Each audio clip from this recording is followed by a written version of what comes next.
Assalomu alaykum. Allohning go'zal ismlari va ismi azam kitobidan yomon tush ko'rishdan panoh tilash yoxud yomon tush ko'rgan inson o'qiydigan duoni o'qib bermoqchiman.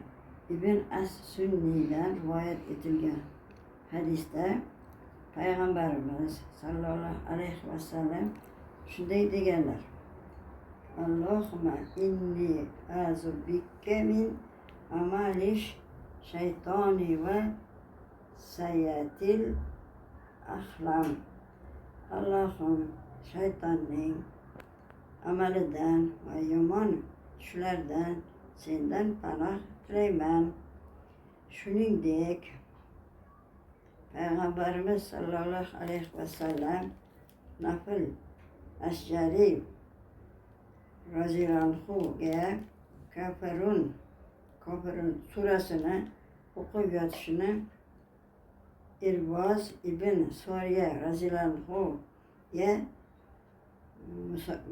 Musabbihot ya'ni Hadid, Hashr, Saf, Juma, Tag'abun va A'rof suralarini o'qib yotishini Shaddod ibn Avs rivoyat etgan hadisda musulmonlarga Qur'oni Karimning biror surasini o'qib keyin uxlashga buyurganlarini keltirilgan. Yuqorida keltirilgan hadislardan ma'lum bo'ladiki, musulmon kishi har vaqt, hatto uyquga ketayotganda ham Parvardigorini zikr etib esga olishi, turli tasodif ofatlardan panoh tilab o'zini yaratganning ixtiyoriga topshirishi lozim.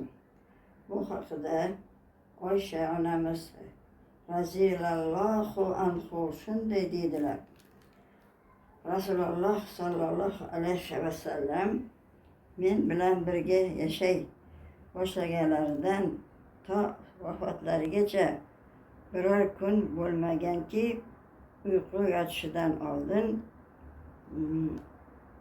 qo'rqoqlikdan, dangasalikdan, ichi qoralikdan, baxillikdan, kibrdan, oiladagi mol-mulkdagi ofatdan, qabr azobidan, shaytoniy yomonligidan va shirkdan panoh tilab duo o'qimagan bo'lsalar.